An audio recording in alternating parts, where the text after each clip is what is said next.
नमस्कार, स्वागत है आप सभी का हमारे इस खास कार्यक्रम वैश्विक स्तर पर भारत का बढ़ता कदम में। मैं हूं आपके साथ आरेंद्र। प्रधानमंत्री नरेंद्र मोदी अपनी 3 देशों की आधिकारिक यात्रा के बाद अब से कुछ देर बाद भारत वापस लौटने वाले हैं। पीएम मोदी ने नाइजीरिया, ब्राजील और गयाना की यात्रा पर थे, जहां उन्होंने G20 जैसे वैश्विक बैठक में हिस्सा लिया, तो कई द्विपक्षीय बैठकों में भी प्रधानमंत्री मोदी शामिल हुए।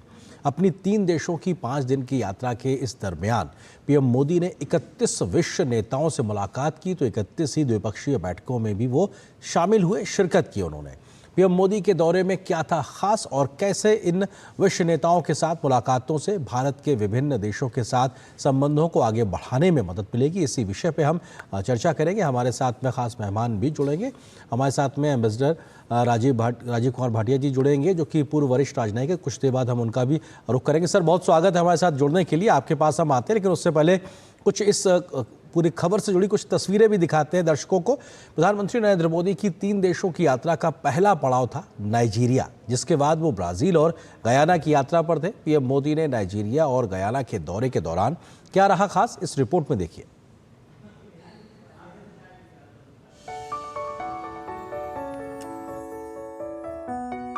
प्रधानमंत्री नरेंद्र मोदी अपने 3 देशों नाइजीरिया, ब्राजील और गयाना का दौरा किया, तो कई महत्वपूर्ण बैठकों में शामिल हुए। प्रधानमंत्री की यात्रा का पहला पड़ाव था नाइजीरिया, जहां वे 17 और 18 नवंबर को वहां के राष्ट्रपति बोला अहमद टिनुबू के निमंत्रण पर आधिकारिक यात्रा पर अबुजा पहुंचे थे। किसी भारतीय प्रधानमंत्री की 17 वर्षों के बाद ये पहली नाइजीरिया की यात्रा थी। पीएम मोदी का नाइजीरिया में सर्वोच्च राजकीय सम्मान के साथ स्वागत किया गया, तो उन्हें राजधानी अबुजा शहर की चाबी भी भेंट की गई। पीएम मोदी ने नाइजीरिया के राष्ट्रपति के साथ द्विपक्षीय शिष्टमंडल स्तर की बातचीत की, जिसके बाद दोनों देशों के बीच 3 समझौतों पर हस्ताक्षर किए गए, जिनमें संस्कृति, सीमा शुल्क और सर्वेक्षण सहयोग जैसे क्षेत्र शामिल हैं। दोनों देशों ने मिलकर कई क्षेत्रों में सहयोग बढ़ाने पर भी सहमति व्यक्त की है। उनमें व्यापार, निवेश, शिक्षा, ऊर्जा, स्वास्थ्य, संस्कृति, लोगों के परस्पर संपर्क, कृषि, परिवहन, किफायती दवा, नवीकरणीय ऊर्जा, डिजिटल अवसंरचना, क्षमता निर्माण, कौशल विकास जैसे क्षेत्र शामिल हैं। पीएम मोदी ने नाइजीरिया को भारत का करीबी मित्र करार दिया, तो कहा कि आतंकवाद, अलगाववाद, पायरेसी और ड्रग्स की तस्करी के खिलाफ दोनों देश मिलकर काम करते रहेंगे। मुझे विश्वास है कि हमारी वार्ता से हमारे संबंधों में नया अध्याय जुड़ेगा और हम मिलकर वैश्विक स्तर पर ग्लोबल साउथ की प्राथमिकताओं को उजागर करते रहेंगे और हमारे संयुक्त प्रयासों से सफलता भी मिलेगी। प्रधानमंत्री नरेंद्र मोदी ने नाइजीरिया में भारतीय समुदाय को भी संबोधित किया। उन्होंने कहा कि भारत और नाइजीरिया लोकतांत्रिक सिद्धांतों, विविधता के उत्सव और जनसांख्यिकी की प्रतिबद्धता से आपस में जुड़े हुए हैं। नाइजीरिया के बाद पीएम मोदी ब्राजील पहुंचे, जहां वे 19वें G20 शिखर सम्मेलन में शामिल हुए। पिछले वर्ष भारत G20 का अध्यक्ष था, इस लिहाज से पीएम मोदी ट्रोइका के सदस्य के रूप में G20 की बैठक में मौजूद रहे। G20 के विभिन्न सत्रों में पीएम मोदी ने शिरकत की, तो भारत की ओर से वैश्विक समस्याओं पर समाधान का रास्ता सुझाया, तो कई देशों के राष्ट्राध्यक्षों के साथ मुलाकात भी की। पीएम मोदी ने ब्राजील के बाद अपनी यात्रा के आखिरी पड़ाव के तौर पर गयाना की यात्रा की। भारतीय प्रधानमंत्री के रूप में पीएम मोदी की 5 दशक के बाद ये गयाना यात्रा थी, जिसको लेकर गयाना में जबरदस्त उत्साह देखने को मिला। गयाना के राष्ट्रपति डॉक्टर मोहम्मद इरफान अली अपने मंत्रिमंडल के कई सदस्यों के साथ पीएम मोदी के भव्य स्वागत के लिए खुद एयरपोर्ट पर उनको रिसीव करने पहुंचे। पीएम मोदी को सम्मान स्वरूप राजधानी जॉर्ज टाउन की चाबी भी भेंट की गई। पीएम मोदी और राष्ट्रपति इरफान अली के बीच शिष्टमंडल स्तर की बातचीत हुई, जिसके बाद 10 समझौतों पर हस्ताक्षर हुए, जिसके तहत हाइड्रोकार्बन, कृषि, संस्कृति, औषधियों को मान्यता देना, जन औषधि योजना, चिकित्सा उत्पाद, डिजिटल अवसंरचना, UPI, प्रसारण, रक्षा में क्षमता निर्माण क्षेत्रों में सहयोग शामिल है। भारत और गयाना सहमत है कि सभी समस्याओं का समाधान डायलॉग और डिप्लोमेसी से होना चाहिए। हम एकमत है कि ग्लोबल इंस्टीट्यूशंस में सुधार आज के समय की मांग है। क्लाइमेट जस्टिस हम दोनों के लिए प्राथमिकता का विषय है। सभी विषयों पर हम मिलकर प्रयास करते रहेंगे। पीएम मोदी ने वहां की संसद के विशेष सत्र को संबोधित किया, तो भारतीय समुदाय के लोगों से भी संवाद किया। पीएम मोदी ने इन मौकों पर भारत की विकास यात्रा को सामने रखा, साथ ही भारत की क्षमताओं का मित्र देशों के विकास में योगदान की बात भी कही। एक भी देश, एक भी रीजन पीछे रह गया तो हमारे ग्लोबल गोल्स कभी हासिल नहीं हो पाएंगे। तभी भारत कहता है every nation matters. Bharat island Nations को स्मॉल आइलैंड नेशन नहीं बल्कि लार्ज ओशन कंट्रीज मानता है। पीएम मोदी ने क्रिकेट खिलाड़ियों से मुलाकात के साथ ही आर्य समाज स्मारक पर श्रद्धा सुमन अर्पित किए। उन्होंने एक स्कूल की यात्रा की और महात्मा गांधी की प्रतिमा पर पुष्पांजलि भी अर्पित की। Bureau report, DD news. तो 3 देशों की इस यात्रा के दरमियान किस प्रकार से महत्वपूर्ण पड़ाव रहे हैं प्रधानमंत्री की इस यात्रा के, इस विषय पर बात करने के लिए बहुत ही खास मेहमान इस वक्त हमारे साथ मौजूद हैं मिस्टर राजीव कुमार भाटिया जी, जो कि पूर्व वरिष्ठ राजनयिक है। सर, स्वागत आपका एक बार फिर से दूरदर्शन न्यूज़ के लिए वक्त निकालने के लिए शुक्रिया सर। शुरुआत में मैं आपसे समझना चाहता हूँ कि नाइजीरिया से द्विपक्षीय संबंध के लिहाज से प्रधानमंत्री मोदी की यात्रा कैसे एक बड़े बदलाव की वाहक बनेगी, क्योंकि 17 साल के बाद किसी भारतीय प्रधानमंत्री की यात्रा हुई है। धन्यवाद। मैं बहुत प्रभावित हूँ। आपने जो अभी पूरी कंपोजिट पिक्चर अभी दर्शकों को दिखाई है प्रधानमंत्री की यात्रा की, और जहाँ तक पहला पड़ाव था नाइजीरिया में, वहाँ सबसे बड़ी चीज़ ये है कि भारत ने नाइजीरिया के बढ़ते हुए उभरते हुए प्रभाव को पहचाना और इसीलिए वहाँ पर प्रधानमंत्री ने पूरे एक दिन का अपना यात्रा का पड़ाव रखा। और इतनी अच्छी तरह से इस यात्रा की तैयारी की गई थी कि तकरीबन हो सकता है शायद कुछ ही घंटे छोड़कर जिसमें उन्होंने विश्राम किया हो, सारे समय भारत और नाइजीरिया के संबंध कैसे आगे बढ़े इसके बारे में उन्होंने और उनके प्रतिनिधि मंडल ने पूरा यत्न किया जी। सबसे बड़ी चीज़ ये है कि ये एक अफ्रीका का, पश्चिमी अफ्रीका का बहुत बड़ा राष्ट्र है, शक्तिशाली राष्ट्र है, और हमें प्रसन्न होना चाहिए, संतोष होना चाहिए कि इस तरह से भारत और अफ्रीका के संबंध आगे बढ़ेंगे। जी सर, संक्षेप में कि गयाना को भी किसी भारतीय प्रधानमंत्री की 5 दशक बाद यात्रा कैरेबियाई देशों के साथ में भारत के संबंधों के लिहाज से इस पड़ाव को आप कैसे देखते हैं? इसको मैं 2 दृष्टिकोण से आपके सामने प्रस्तुत करूंगा। एक तो गयाना का अपना ही महत्व है, छोटा देश है, परंतु 40% वहाँ की जो पॉपुलेशन है, जनसंख्या है, वो भारत मूल की है। इसलिए शुरू से इस राष्ट्र के साथ हमारे बड़े अच्छे संबंध रहे हैं।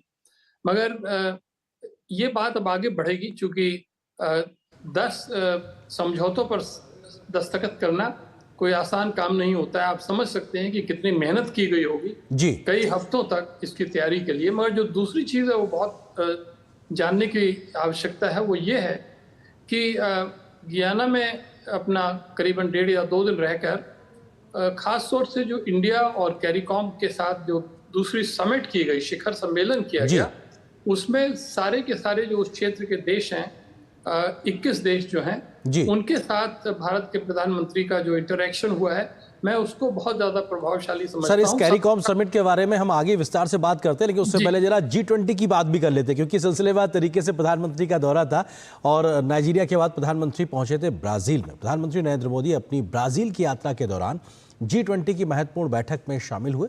भारत पिछले साल G20 का अध्यक्ष था, इस लिहाज से पीएम मोदी ट्राइका के सदस्य के रूप में G20 की बैठक में मौजूद थे। पीएम मोदी ने G20 के कई सत्रों में भारत का पक्ष रखा तो कई वैश्विक समस्याओं का समाधान भी भारत ने सुझाया दुनिया को।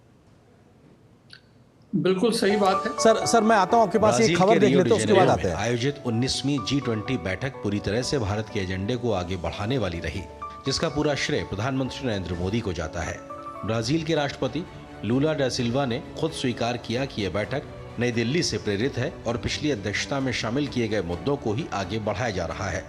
प्रधानमंत्री नरेंद्र मोदी ने सामाजिक समावेश व भूख और गरीबी के खिलाफ लड़ाई विषय पर उद्घाटन सत्र में सतत विकास लक्ष्यों पर केंद्रित ब्राजील के G20 एजेंडे की सराहना की और उल्लेख किया कि इस दृष्टिकोण ने ग्लोबल साउथ के देशों की चिंताओं को रेखांकित किया है और नई दिल्ली G20 शिखर सम्मेलन के जन केंद्रित निर्णयों को आगे बढ़ाया है। उन्होंने इस बात पर जोर दिया कि भारत की G20 अध्यक्षता का एक पृथ्वी, एक परिवार, एक भविष्य का आह्वान रियो में होने वाले बातचीत में भी गूंजता रहा। प्रधानमंत्री ने अफ्रीका और अन्य देशों में खाद्य सुरक्षा को मजबूत करने के लिए भारत द्वारा उठाए गए कदमों पर भी प्रकाश डाला। ये रेखांकित करते हुए कि वर्तमान में जारी संघर्षों से उत्पन्न खाद्य, ईंधन और उर्वरक संकट से ग्लोबल साउथ के देश बुरी तरीके से प्रभावित हुए हैं। उन्होंने भूख और गरीबी के खिलाफ वैश्विक गठबंधन स्थापित करने की ब्राजील की पहल का स्वागत किया। Declaration focuses on hunger and poverty. It focuses on climate and energy. It focuses on developmental issues. It focuses a lot on, accelerating the pace of sustainable development goals. There's been a huge emphasis on climate and energy also, but it also focuses a lot on a major component of this was geopolitics. The declaration has underlines the immense human suffering and adverse impacts of ongoing conflict. प्रधानमंत्री नरेंद्र मोदी ने सतत विकास और ऊर्जा परिवर्तन पर G20 शिखर सम्मेलन में कहा कि नई दिल्ली G20 शिखर सम्मेलन के दौरान समूह ने 2030 तक अक्षय ऊर्जा क्षमता को 3 गुना और ऊर्जा दक्षता दर को 2 गुना करने का संकल्प लिया था। प्रधानमंत्री ने सतत विकास को बढ़ावा देने के लिए भारत द्वारा उठाए गए कदमों के बारे में विस्तार से बताया। इस बात पर प्रकाश डालते हुए कि भारत अपनी पेरिस प्रतिबद्धताओं को पूरा करने वाला पहला G20 देश था, प्रधानमंत्री ने कहा कि भारत ने 2030 तक 500 गीगावाट अक्षय ऊर्जा उत्पादन का महत्वाकांक्षी लक्ष्य रखा है, जिसमें से 200 गीगावाट हासिल किया जा चुका है। He emphasized how India is meeting this target of 500 gigawatt of renewable energy, or India is the only country of G20 which has achieved its targets 9 years ahead of schedule and has already achieved 200 gigawatt. But I would emphasize that many of the ambitions, as you are all aware, that the New Delhi Leaders' Declaration was under Prime Minister's leadership was very inclusive. It was very forward-looking, and it was very ambitious. And many of the ambitions and the key outcomes from the New Delhi Leaders' Declaration find a place in the Rio Declaration. G20 के घोषणा पत्र में artificial intelligence और digital सार्वजनिक अवसंरचना को विकास के अहम पहलू के रूप में पहचाना गया, जिसे विगत वर्षों से भारत द्वारा अंतर्राष्ट्रीय मंचों पर उठाया जा रहा है। इसके साथ ही तकनीक के जरिए वित्तीय समावेशन भी भारत के एजेंडे को प्रमुखता देता है। Bureau report, TT news. और यहाँ पर एक छोटे से ब्रेक के लिए रुकते हैं, बहुत जल्द हाजिर होते हैं। बने रहिए डीडी न्यूज के साथ। आपके घर के खाने में रेस्टोरेंट जैसा स्वाद ले आए MDH का शाही पनीर मसाला। पनीर को क्या मस्त बना डाला। जब धरती चीर कर निकलता है लोहे का पत्थर और मिलता है मोंगिया के जोश से, फिर तपता है, पिघलता है और बनता है फौलाद। अब होता है सरिया सारी खूबियों के साथ। मोंगिया स्टील, मजबूत देश का मजबूत सरिया। मुथूट फाइनेंस गोल्ड ओवरड्राफ्ट, ब्याज सिर्फ उतने ही दिन का भरिए जितने दिन पैसे इस्तेमाल कीजिए। आज ही कॉल कीजिए 1-800-313-1212। और ब्रेक के बाद आप सभी का स्वागत है इस खास कार्यक्रम में। हमारे साथ में खास मेहमान एम्बेसडर राजीव कुमार भाटिया जी बने हुए। एम्बेसडर भाटिया, क्योंकि हमने ब्रेक पे जाने से पहले G20 की पूरी तस्वीर दिखाई कि इस बार की उस बैठक में क्या खास था, सीधे तौर पे दिखाई पड़ता है कि भारत की पिछली बार की प्रेसिडेंसी की फॉरवर्ड लुकिंग जो पूरा एक घोषणा का एक पूरा खाका था, उसकी छाप दिखाई पड़ रही है, और जो वैश्विक समस्याएं हैं उसमें भारत एक समाधान देता हुआ दिखाई पड़ता है। मुझे भी ऐसा ही प्रतीत होता है कि भारत ने G20 की अध्यक्षता जिस सफलता के साथ की थी 2022 और 23 के बीच में, तो उसका असर अभी तक जारी है। और सबसे बड़ी चीज़ देखने में ये आई जब हम लोगों ने अच्छी तरह से दिल्ली डिक्लेरेशन और रियो डिक्लेरेशन की तुलना करी, तो ये पाया कि बहुत सारे जो विचार थे, जो निर्णय थे, जो कॉन्सेप्ट थे दिल्ली में, जिनको अडॉप्ट किया गया था, जिनको माना गया था, उनकी छाप रियो डिक्लेरेशन के ऊपर बड़ी साफ तौर से दिखाई पड़ती है। और साथ ही साथ हमें ये भी मानना चाहिए और कहना भी चाहिए कि ब्राज़ील, जो कि हमारा मित्र देश है, जो हमारा पार्टनर है, जो चेयर है इस समय G20 का, उन्होंने भी अपना विशेष रूप से योगदान किया। तो एक दोनों विचारधाराओं का बड़ा अच्छा संगम रहा ब्राजील में। और ये इस बात का द्योतक है कि जो हमारी ग्लोबल साउथ की जो कलेक्टिव लीडरशिप है वो बहुत एकता से और समन्वय से काम कर रही है।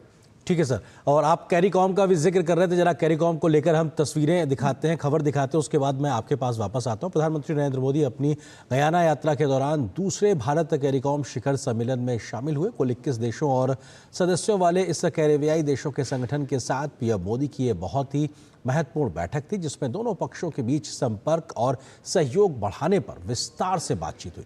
2019 में प्रधानमंत्री मोदी की सह अध्यक्षता में पहला भारत कैरिकॉम शिखर सम्मेलन न्यूयॉर्क में हुआ था।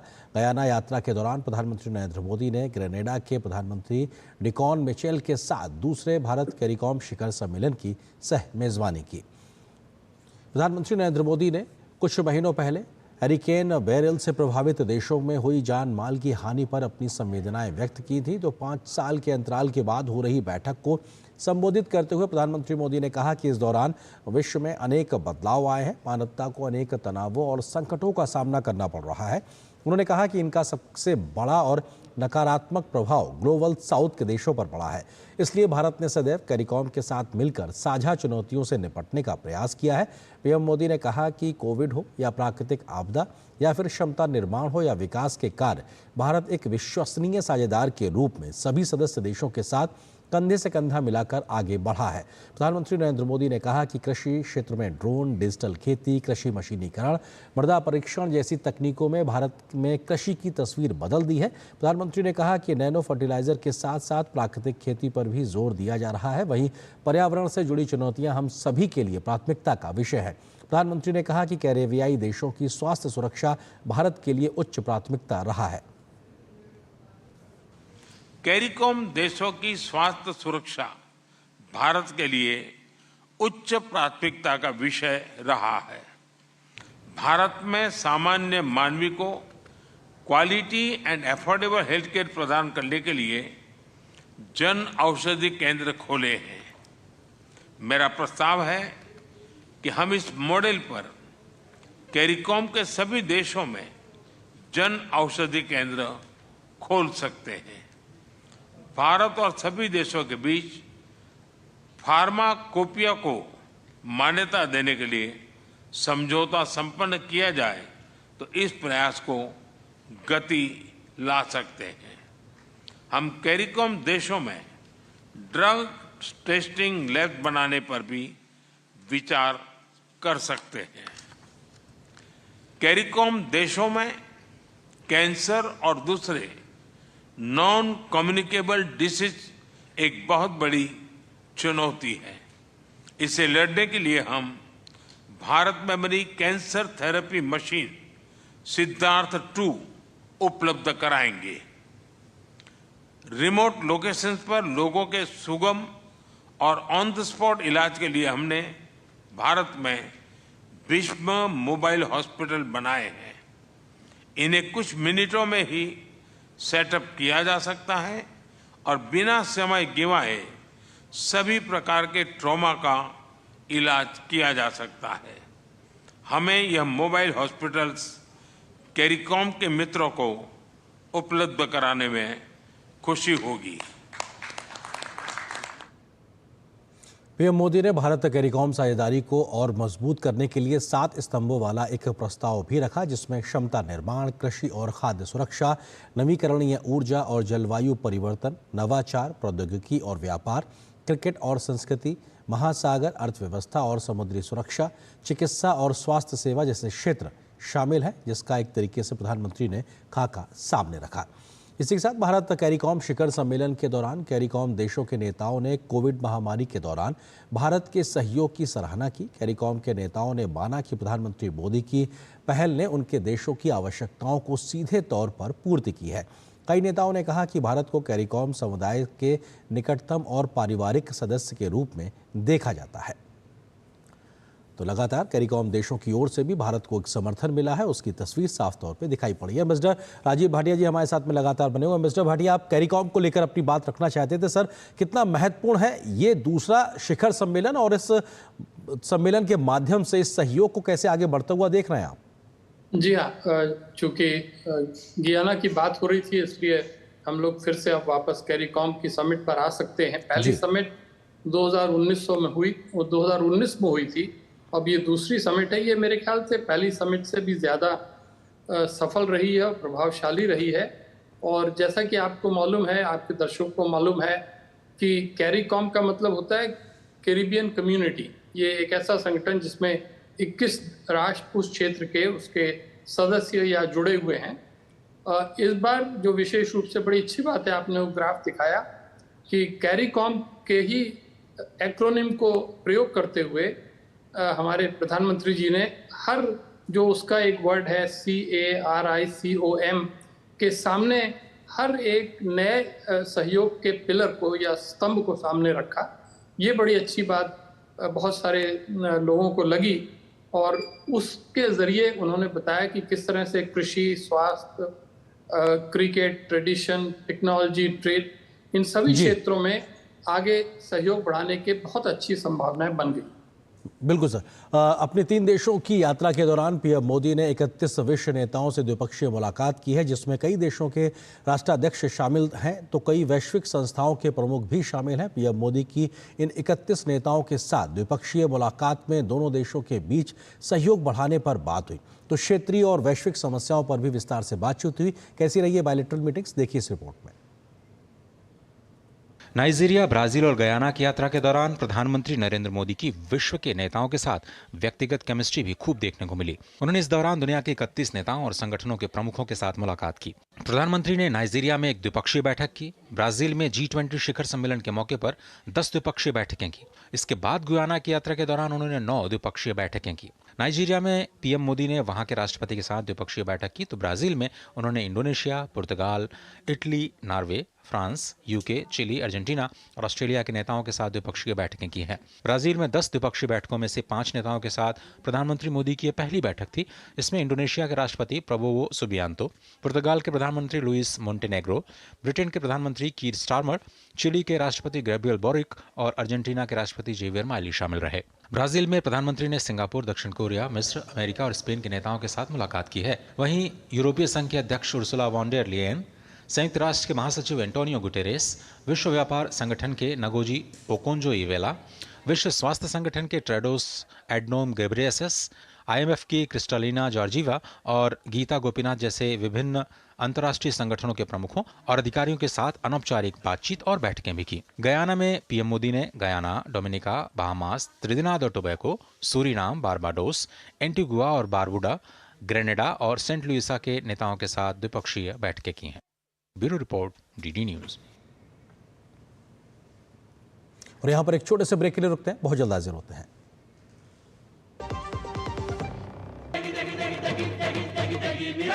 MDH की देगी मिर्च, देगी मिर्च का तड़का, अंग अंग फड़का। MDH की देगी मिर्च।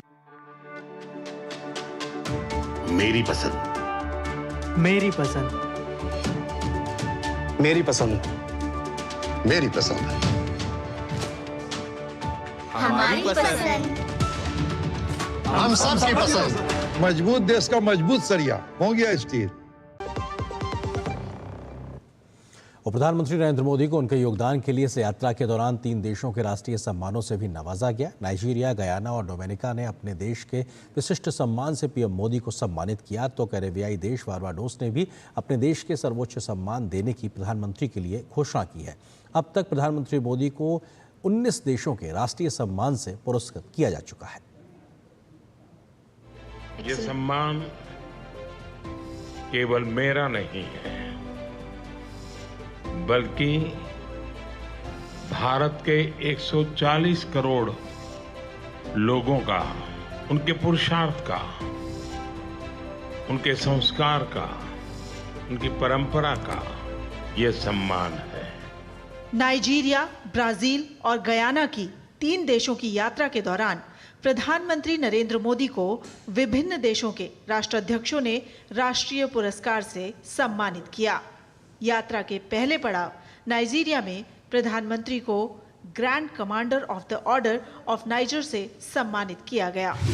Grand commander of the order of niger. उन्हें ये पुरस्कार नाइजीरिया के राष्ट्रपति बोला अहमद टिनुबू ने भेंट किया। प्रधानमंत्री नरेंद्र मोदी को भारत नाइजीरिया संबंधों को बढ़ावा देने में उनके राजनीतिक कौशल और शानदार योगदान के लिए पुरस्कार से सम्मानित किया गया।